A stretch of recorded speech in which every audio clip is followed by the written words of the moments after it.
I was born for his service. He filled me with purpose. Take your time while you worship him. I'm unplugged from the matrix. Believe without seeing, I'm plugged into the faith tricks. The Daley perspective.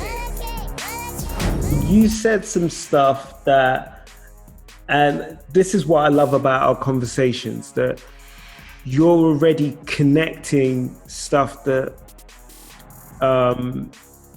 I'm thinking about, and I don't want to jump over there just yet, but I think I said to you that when I was looking at this, I started to think about the story of Hannah in the Bible, and you know how her gift was Samuel.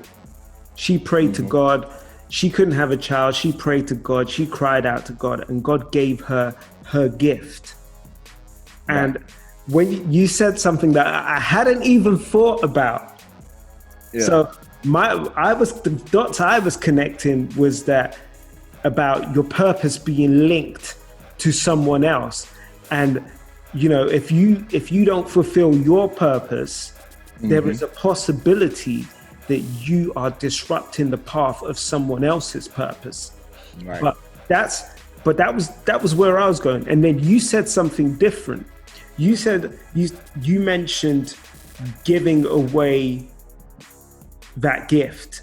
And it just took me right back to that story. And you know, Hannah prayed for years to get for a child.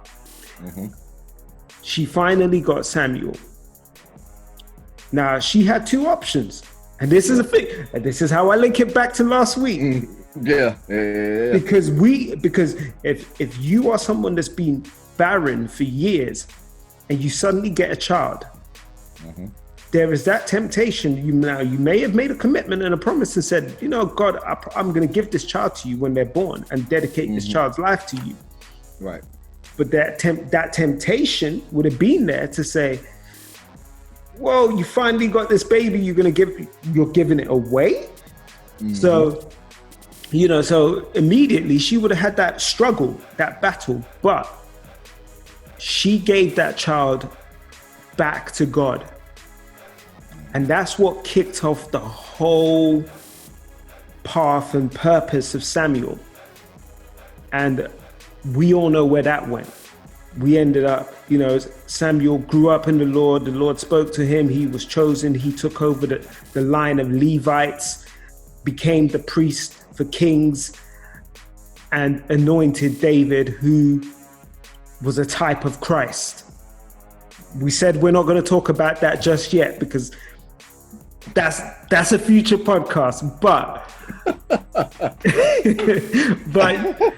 you know, that whole journey started from one commitment, one promise, one gift, and that gift not being hidden or buried away, but being given back to God and allowing God to do what he wanted to do with it. And the blessing that came from that was, you know, Hannah reaped other benefits. She reaped other blessings. She had more sons and daughters.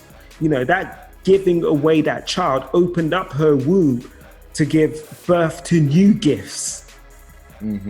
So, you know, that idea of burying your gift because you're trying to protect it, you're trying to shield it, you're trying to keep that singular gift, limits the potential of you birthing new gifts. And it is like you said with this, our one conversation about a year ago, or whatever. If we did not nurture that conversation, the gift of that conversation, this podcast would never have been born. The other things that are going to come out of this, the mastermind would never have been born. The steps that we have both taken as a result of our numerous conversations would have never been born, and the new gifts that are being lined up because of those conversations would have never been born. Look,